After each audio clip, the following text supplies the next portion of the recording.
Hello, everybody. I'm Dustin Benzel, and welcome to likely the last episode of my reflections of Fourth Generation. Did I say my name was Dustin Benzel? I can't quite remember if I said that or not. It's hard to keep track.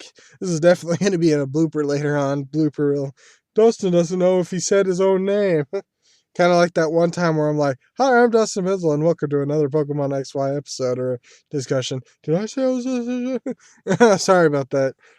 Anyway, we're gonna jump right into the Sinnoh League 4th Generation. Now, the league was both one of the best leagues, but it was also not exactly one of a good one. Basically, it was both good and not good because la da da da da. Sorry, is that good? Is that what was really great about it is the fact that Ash used a lot of his old generational Pokemon from like third generation, second generation, and first generation, and the fact that Cyndaquil also evolved. But the thing is that one of the bad things is that barely any of his Sinnoh Pokemon got anything. It was kind of like how fifth gen turned out, almost only. Um, at least Ash did use all of his fifth generation Pokemon, only they only appeared in one particular league battle. So let's jump into the beginning league battles and stuff like that. Let's see, it's going to be a moment before I can think of what actually happened. Let's see what was Nando versus Nando was the first one. Now, before we jump straight into the battle with Nando, let's discuss the previous league introduction episode where Cyndaquil evolved into Quilava. Now, Cyndaquil is very unique in that of all of Ash's Pokemon, it is the one that took the longest to evolve. You know, if Bulbasaur evolves or even Totodile evolves, it'll definitely take that spot.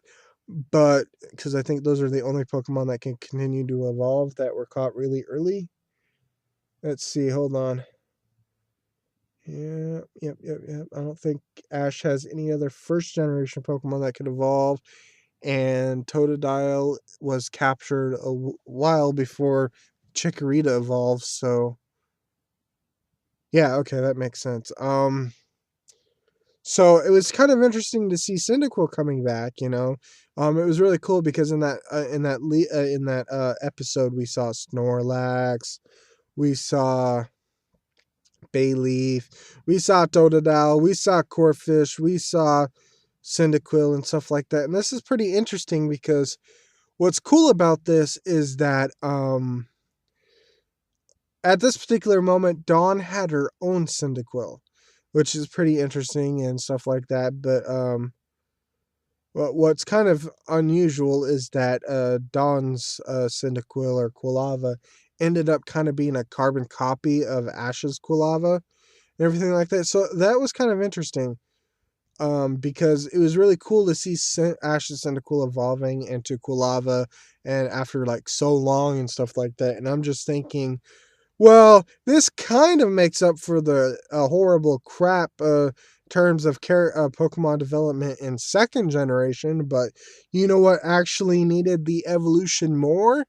Totodile, because at least Cyndaquil got all those gym wins and stuff like that. I mean, come on, Cyndaquil beat a Dugong underwater. Come on, how could you beat that? Cyndaquil was under the water with Dugong against Price's Dugong and actually beat Price's Dugong. How could you beat that? I mean, Cyndaquil may have not gotten a lot during the Silver Conference, but it's not like it got anything here either, because if we start the battle with Nando, it's unfortunate, but Quilava ended up tying with Nando's Armaldo. So that was kind of dumb, but whatever. Especially since Armaldo actually took out Staraptor. Staraptor took out okay, anyway, I don't want to quite discuss it like that. So let's start into the beginning with Nando. Now, Nando was an interesting character because Nando not only wanted to be a coordinator, but he wanted to be a good battler. So it's kind of interesting to see that Nando is going to both be a gym battler as well as a coordinator. And Nando didn't do too bad against in the Grand Festival. He was like top 4 of the Grand Festival because Zoe beat Nando and went on to battle Dawn, and Dawn beat Jesse and ended up battling Zoe and stuff like that. Now, I think I may have already addressed this before, and we'll get to it when we get to Barry, but actually we'll wait till Barry, the battle with Barry against Paul and stuff like that. So the battle with Nando started with Rose Raid versus Staraptor, and Staraptor managed to win, which was kind of nice. And then Staraptor ended up losing to Armaldo. And then Staraptor lost to Armaldo. Then Ash sent out Quilava. And while I can understand why this happened, um, I still think Quilava. Now, here's the thing: the only thing that I care about when it comes to League is the battles with Ash. I don't care about any other rival. I don't care about any other battle or whatever like that. When I'm going to watch the League, I only want to watch Ash. I don't care about Team Rocket. I don't care about Barry versus Paul. I don't care about Axu or whatever. I only want to watch the League because of Ash. Now, this is horrible because even though Cyndaquil did evolve into Quilava, in the previous episode, we had to deal with the whole sub story with Team Rocket. And what happened as a result is Quilava's battle with Armaldo didn't exactly turn out exactly great because it didn't matter because it ended in a tie. And I just found that really ridiculous. Now, I can understand why they did it, but the fact that we didn't get to see the full battle between Quilava versus Armaldo is really the reason why I don't really like it, because Cyndaquil comes back to evolve and only ends up tying with Armaldo. If we actually got to see the battle in full, then I'd be fine with it. But we had to get that whole Team Rocket thing and stuff like that. And now a lot of people say, well, that's great. Team Rocket got a storyline, and but that only applies to people who don't like battles. Now, I can understand that Pokemon is diverse and stuff like that, and maybe you don't have to like battles and stuff like that. But when there's battles going on, it shouldn't matter if a battle is too long or too short or whatever the case you think it is, because you don't like battles. The problem is battles shouldn't be screwed over because of some other particular plot line going on, because no one cares or should care about the other plot line when one of the main characters is battling. If this was a contest and Ash was doing something while May was battling some trainer, then we really don't need to be seeing Ash's Snorunt evolving into Glalie, even though that was really nice, at the sacrifice of May battling her opponent and stuff like that. If it's at a break, yeah, sure, fine. Have Ash's Snorunt evolve. I mean, we don't care about some other trainer or something like that losing or winning or whatever the case may be. But if it's a main character, if it's one of the main characters of the series, then the whole entire battle and stuff like that, if this was not a league or a gym battle or something like that, then you could bounce around. But if this is just going to be about Ash in the league, then the only thing we should see is the league. So, yes, I was a little disappointed that we had to go see Team Rocket selling snacks and stuff in souvenirs just to screw over Quilava battling against Armaldo, because that made sense whatsoever. And then sorry, let's move on to the next part of the battle. After that tie, I can understand the tie because it means that Ash and Nando would have each of their Pokemon out and stuff like that. But the problem is, it's kind of weird. I mean, I can understand Nando at least getting 1.5, while Ash could get 2.5 wins and stuff like that, which is a total of like 3, 4 wins total, which would be possible, I believe, on a 3-on-3, something like that. So, well, I don't know what I'm talking about. Sorry. I'm a little confused. So it was Nando's Cricketune versus Ash's Heracross.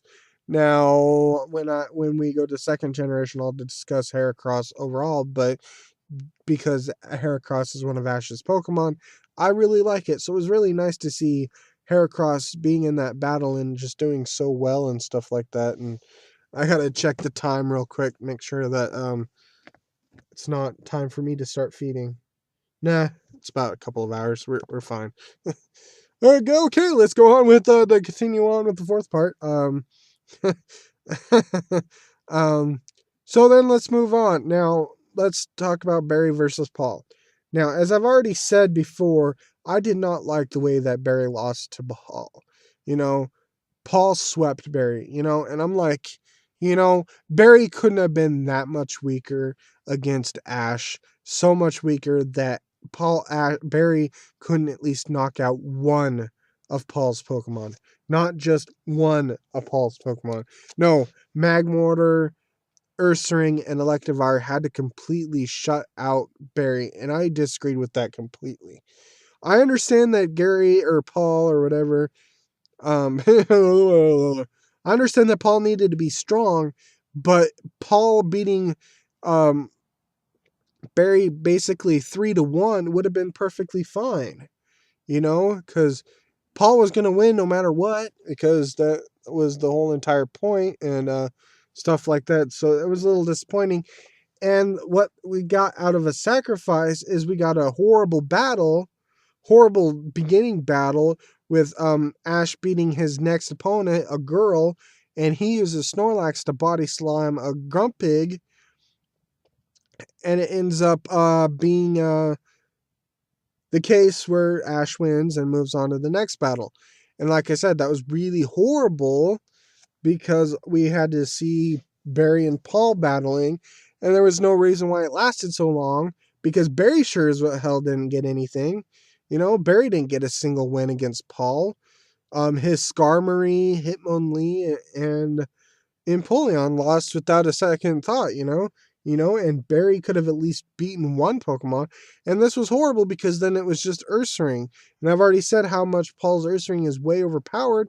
And this was the case in that episode because Hitmonlee being super effective against Ursaring and using all those fighting type moves, you would have thought Ursaring would have gone down. But it didn't. Ursaring, again, being overpowered, ridiculous, like Elite Four. If it wasn't for the fact that I don't know if Ursaring was used against Brandon, against the Pyramid King Brandon during that thing. It was a full battle, but I don't know if Paul used Ursaring at all, but I can't quite remember what Paul used actually. I know he used Magmar, I know he used Hariyama, I know he also used Lairon, I believe. He might have used Ursaring. I know he used Electabuzz, I believe. No, wait. Maybe not. It's hard to remember right now, and I don't really want to look it up right now, but, and Ursaring was just way too overpowered. I mean, it's ridiculous. I think Paul's Ursaring has got to be Elite Four. It's clearly his strongest Pokemon, even though he prefers, Electivire or even Torterra, but, whatever. That was crap. Because the thing about the battle with Snorlax versus Grumpig is that what I really dislike it is when a Pokemon, even though it's not going to win or it does win, it only uses one move. And I will address this against the battle versus Conway. Now, okay, so we're finished with that. So let's move on to Conway. Now, this is the reason why I disliked Snorlax versus Grumpig, because not only did it mean that Torterra wasn't going to get anything, any sort of win, which would have been needed, and Torterra was a fall guy, for the entire league without actually getting a win. Now, maybe Torterra was used against that girl, but we didn't see it. All we saw was the final matchup between Snorlax and Grumpig. I don't even think we saw any of the other matchups that happened. We just saw Snorlax body slamming Grumpig, and that was the win. Now, against Conway illustrates why I hated that battle. I mean, it was great. Snorlax always does get wins whenever it battles against someone and stuff like that. So that's perfectly fine, but let's address this. Against Conway. Now, if you remember, there was a training scene before Ash battled Conway, which was really nice because we got a really nice, good, long cameo shot of Glalie showing up, and that was really cool. And it also showed how big Ash's Torterra is, which is always nice because Pikachu was standing on Torterra's gray hexagon shape thing that it has on its shell. There's like a 5 or 6 sided shape that's like really gray, and it's like on Torterra's shell, like behind its neck or something like that. Behind its head, it's like right around here or something like that. And Pikachu was just sitting on it, and it illustrated how big Torterra was in comparison to Pikachu, which is always cool because Ash with big Pokemon is kind of like really awesome to see. It's just kind of disappointing that Ash never actually got to travel on top of Torterra. Actually, that would have been kind of cool. Would have been cool to see Ash on top of Torterra or whatever and stuff like that, and that would have been kind of nice. But that didn't happen. So anyway, so what happened is that someone questioned whether or not Ash should use Infernape, Torterra, and Glalie against Conway, which is kind of disappointing as well because Torterra gets screwed over. Not only was it not against the girl, it didn't get a win, period. So what happened is Ash used 3 entirely different Pokemon. He used his shiny Noctowl, he used his Donphan, and he used Gibble, which everything was fine, but the horrible thing was Donphan, and we'll get to that in a moment because let's start off with the battle. It was Noctowl versus Licky Licky, and Noctowl ended up winning. Actually, no, hold on. Whoa, I'm like completely wrong. Conway's first Pokemon was Shuckle, and Ash went through all the Pokemon and that he was going to use against Conway up until Ash used Gibble, and Gibble used Draco Meteor and launched Shuckle out of its mouth and won. So there's that. The cool thing about Noctowl is Noctowl came back with whole bunch of nice new toys. Noctowl wasn't exactly treated very well in the Johto League, which I will discuss when I get to my reflections of second generation. But it's really nice to see Noctowl coming back and doing so well, especially against Licky Licky. It had Air Slash, which is probably one of its strongest special type flying moves that it can learn. It also had Sky Attack, and on top of that, it had Extra Sensory, which is really cool because I believe, if I'm not mistaken, um, Ash's Noctowl is the first Pokemon that isn't a legendary that used Extra Sensory, because I think previously, before this, it was just primary legendary Pokemon, if anything at all. I could be wrong, I'll have to look that up, but in case I'm not wrong, or at the very least, it's close to what I'm saying, it's really nice to see that Ash actually had a kind of powerful psychic type attack, extra sensory, because Ash usually doesn't use these particular moments. So yeah, looking at the time, I don't know how much that heart attack talk that you probably won't see happen, but looks like I need to kind of put this in high gear and start talking about other things. So let's see. What are we gonna win? We're gonna get so anyway, so Noctowl beat Licky Licky, and then it was Dusk Noir. Now this is where the whole Donphan and one move thing really annoyed me. The thing that annoyed me the most about that battle is the very fact that Donphan only used rollout. That's all Donphan ever used. Ash didn't call out any other attack. And I'm like, what are you doing, Ash? I know what rollout does, and I understand why you want to keep using it, But come on, Donphan has other moves. And you can't rely solely on rollout because what happened was exactly what the horrible thing about only using one attack. Now, the reason why I disagreed with the Snorlax battle is that sure, it used Body Slam, but it could have used something else. I mean, I don't want to see Snorlax fat body crushing a Grumpig just because it's a Pokemon attack. No, I want to see some cool Hyper Beam thing or something like that. Hold on, I think I have to pause it real quick. Yeah, sorry about that. I was a little distracted by someone walking by. Okay, so yeah, it was kind of awful to see this rollout Donphan only using, and then it ends up losing to Dusknoir. At least, I mean, a Noctowl lost first, and it was just Gibble against Dusknoir. Now, that was fine. Gibble getting 2 wins and Donphan not getting anything was fine. It's just that it's kind of disappointing that Donphan didn't really get to do very much. Because Phanpy and Donphan really did not get a lot of battles. I mean, Muck is a lot worse, so is Kingler technically, but hey, whatever.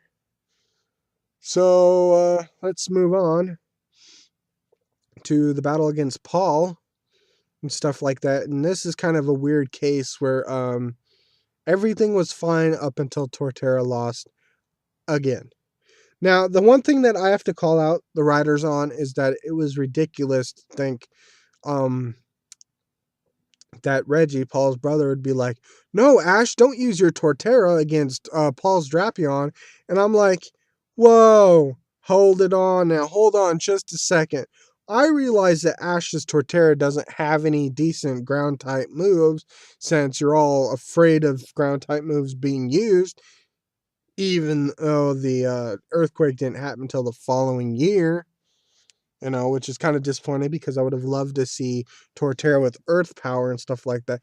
But the whole battle between Torterra and Drapion, I just have to call foul on. Because that was just crap.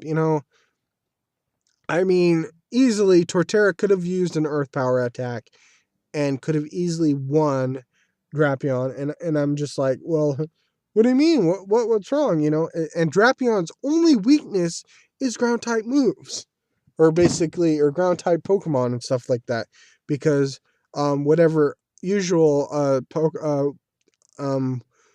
what other Drapion is a poison and dark type Pokemon, and excluding fairy type inclusion to the 6th generation, whatever dark type was weak against or whatever poison type was weak against was covered by the other Pokemon secondary or primary type, making it so that ground type, which is not resisted by dark type, the only weakness that Drapion actually has. Now, I'm not really sure about 6th generation. I don't know if poison types, I know they're super effective against fairy types, but I'm not entirely sure if poison type resist fairy type moves, which would be another thing because dark types are actually weak against fairy types. So I don't know if that's another weakness that's covered by the other type that Drapion has. But I found that the whole battle was a whole bunch of baloney, pretty much, because, like I said,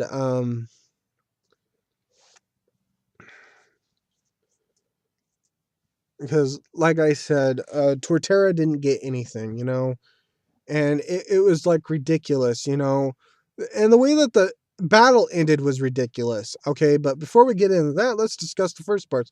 Now, it was really kind of cool to see Infernape just beating the crap out of Aggron after Pikachu didn't do so well, and then Paul used his Gastrodon, which lost to Weasel's Ice Punch, basically.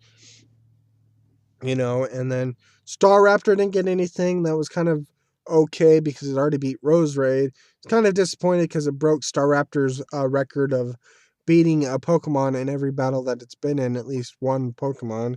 But that was okay in favor of uh, Weasel getting a win and stuff like that, or stuff like that. But then we had the Drapion that took out Weasel, took out Staraptor, and then it also took out Torterra. And then Drapion was taken back. Now back to Drapion versus Torterra.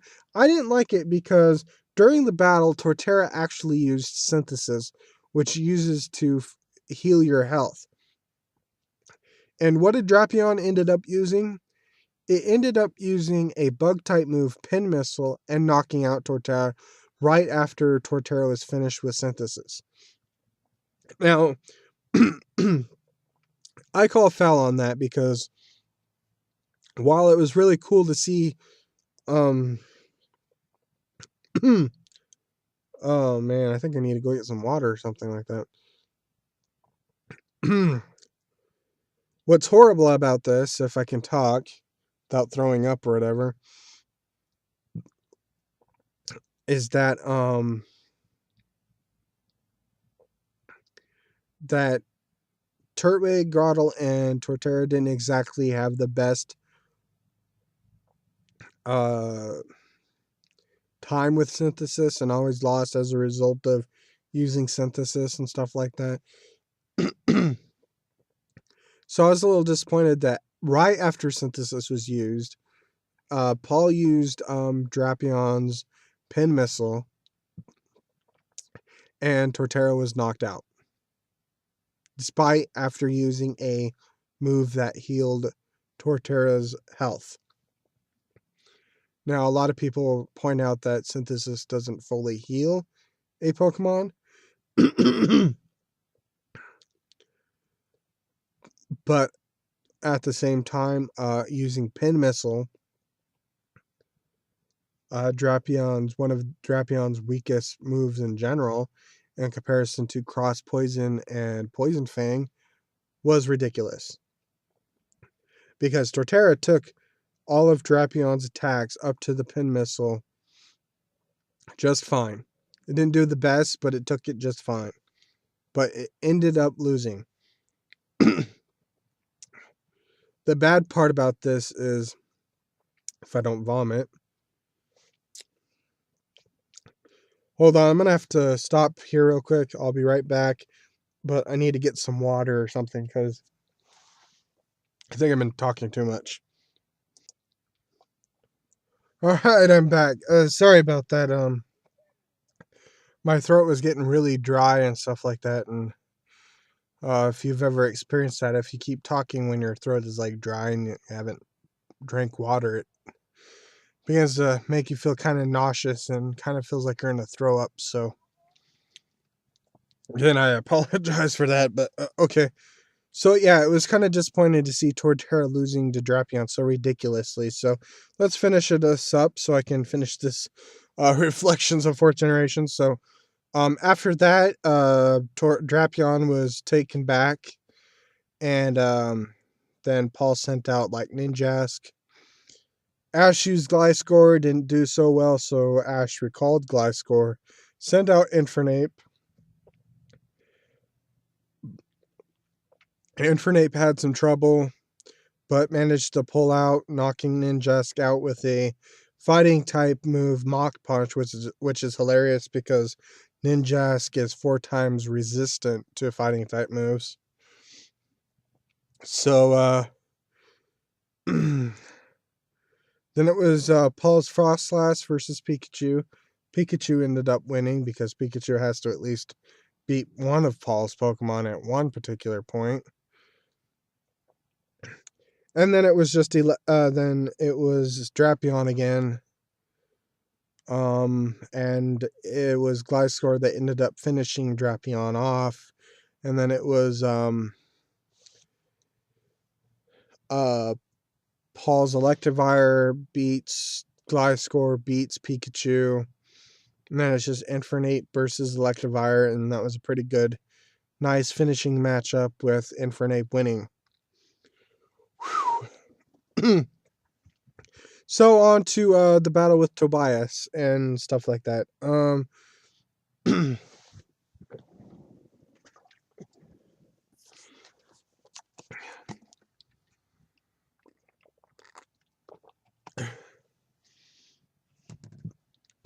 Now, apart in the fandom that I believe, a lot of people call Tobias Troll Bias because he had 2 legendary Pokemon, and while I was a little upset with how it turned out, I wasn't entirely too upset because Sceptile actually got to beat Darkrai, and if you know anything about Tobias's Darkrai, is at that particular moment it was basically undefeated. Tobias only used Darkrai to go through the gyms, beat every one of the gym Pokemon that he battled with Darkrai, and then swept the entire league up to this particular moment with just Darkrai. So what was really nice is that Sceptile actually beat Darkrai. Before we get in there, it was Darkrai versus Heracross. Heracross lost.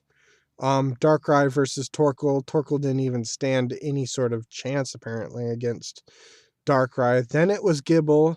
Gible would have done a lot of good since Tobias said that if Draco Meteor actually hit any of his other Pokemon, Gible would have won because Gible had a very powerful Dark Draco Meteor apparently.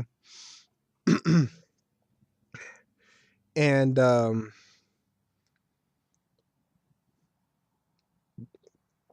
then it was Sceptile versus Darkrai, which kind of looked like it was in favor of Tobias, but Sceptile ended up winning. Now, as I mentioned this in one of my other parts, I was a little disappointed by the reaction of Ash beating Darkrai. You know, I would have thought that would have been one of the most epic moments ever. I would have thought, oh, Darkrai. Oh, Ash beat Darkrai. Oh, Sceptile beat Darkrai. All right, Ash, woo! You know, but it was just like it was like a relief sort of victory. You know, it was like, Ash actually beat Darkrai. Woo! And then in the crowd, you just get this what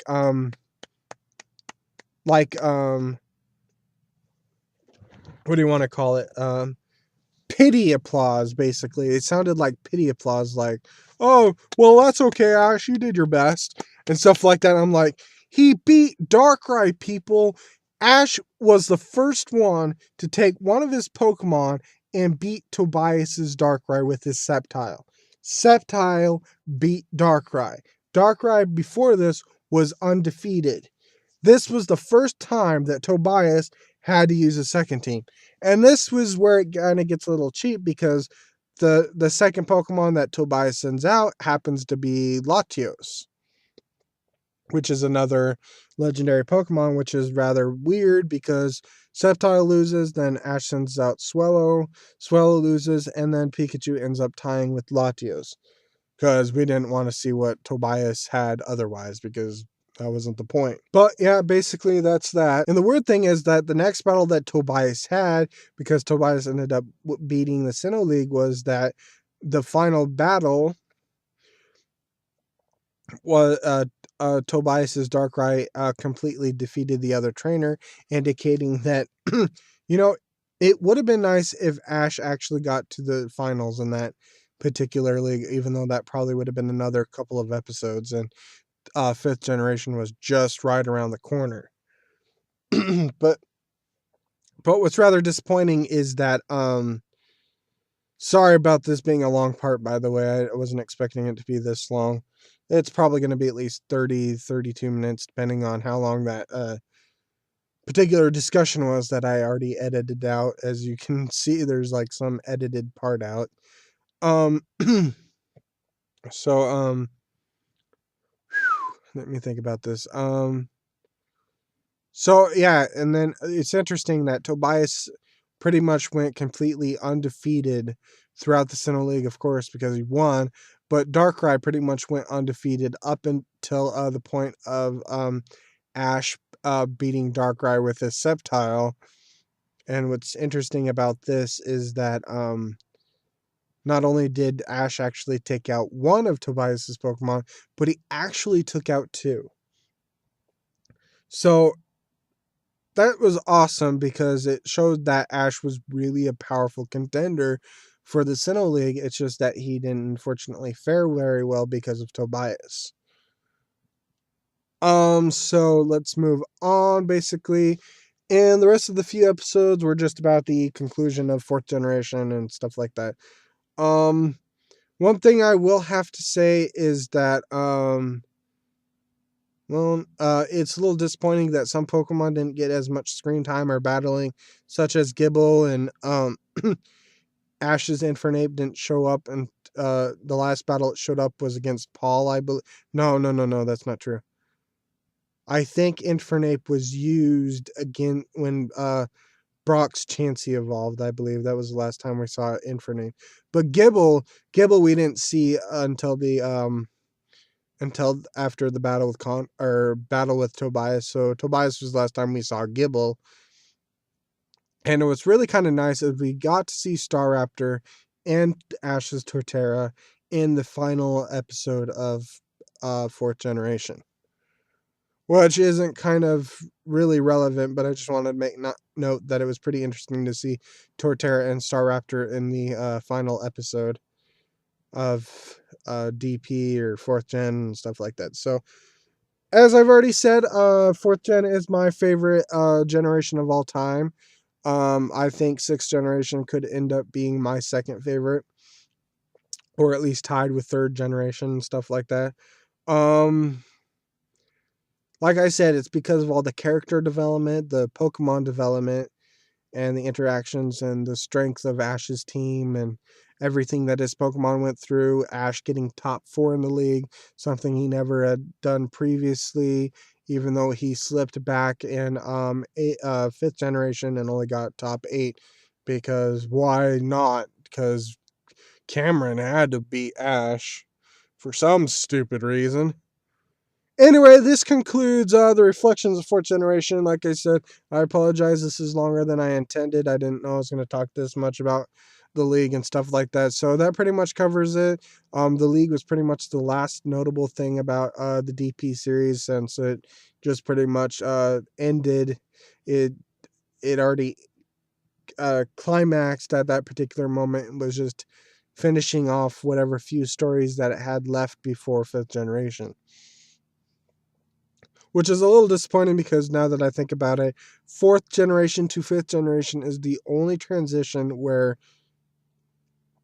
no next generation Pokemon appeared in the anime. Second generation appeared frequently through first generation. Third generation showed up in second generation anime. Third generation, already just said that. Fourth generation showed up in third generation anime. Fifth generation did not show up at all in fourth generation anime, except technically the Zoroark movie, but that's just the movie. And sixth generation showed up fifth generation. So that's a pretty weird transition. It just like basically cut off. It was like the fourth generation ended, it cut off, and then it was fifth generation. It was kind of weird how that happened. Anyway, like I said, that pretty much covers all of fourth generation. I'm sorry if I left out anything that I said I would talk about. This is already 4 parts, and they're all long. This is probably like maybe a 2-hour reflection. So you don't want me to talk any more than I already have about fourth generation. The next reflections is going to be third generations, as I said, that I'm moving down. Like I said, after first generation, I'm going to head back to fifth generation, and I'm going to discuss the series so far in sixth generation, not fifth generation. Sorry about that. Of course, the current generation that's out right now. That's what I meant, not fifth generation. And if I get like more subscribers or more views or more comments in my Pokemon videos, then I will discuss certain things. Maybe I will discuss the traveling companions in comparison and stuff like that, who I thought was the best and stuff like that. So but that'll be for later on. So after this video, whenever it's uploaded and stuff like that, look forward to my third generation reflections and stuff like that. But it's going to be a while because I have a lot of other videos to record and edit and stuff like that. So it'll probably be a while before you see third generation reflections. But it probably won't be too long after this video it has been uploaded that you'll see third generation. I just meant in terms of recording videos of third generation discussion, stuff like that. So like I said, this concludes fourth generation reflections. I will see you in a later video. So goodbye.